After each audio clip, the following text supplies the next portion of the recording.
This is the third week in a row that the trade representative, Mr. Akazawa, is headed to Washington. He's there now to try and hammer out a deal that will lower the tariffs, all importantly, on the auto sector once this so-called pause is over.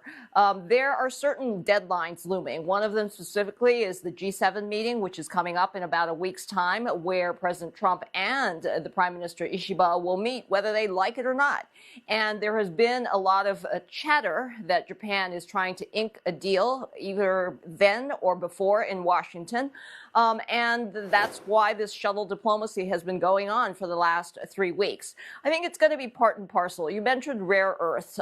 This, of course, has security implications. There are other issues on the table. For example, trade barriers that might be lowered to give better access to U.S. farmers or automobile companies, things like that. And, of course, fresh investment with this impending deal with Nippon Steel and U.S. Steel, this $14 billion+ takeover that we have been waiting for the last year and a half. So I think rare earth is part of the equation because, as you very well know, Emily, this is a key concern not only for industry, but also for the country because it is so critical in things like weapons procurement. Kaori, what lessons did we learn from Japan when it couldn't get enough rare earths in the past? 2010 was a critical year. What happened back then was there was a Chinese trawler that collided with the Japanese Coast Guard, and this was near the disputed waters around the Senkaku Islands. And Japan detained the skipper and the crew, and this turned into a diplomatic fiasco. And at the time, China stopped rare earth exports to Japan. But that time, it was very covert. Japanese industry didn't really know. Did they stop him? Did they not stop him?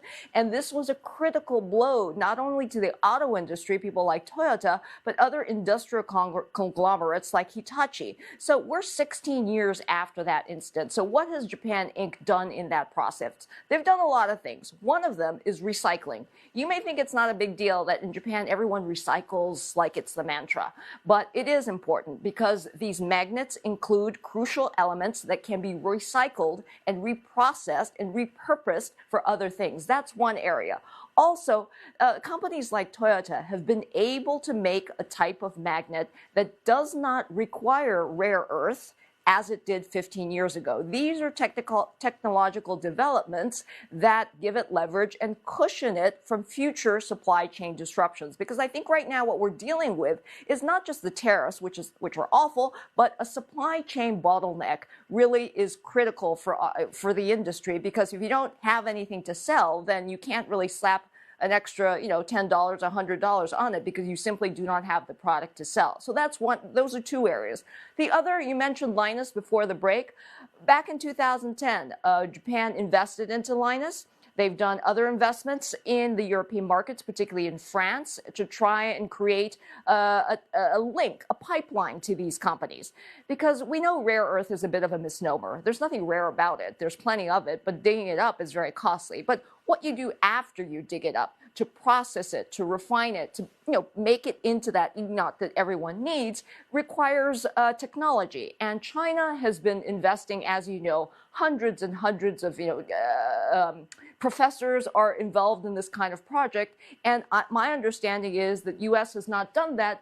Japan has too, in terms of the academic angle. So I think possibly that kind of support could be on the table during these very difficult trade negotiations.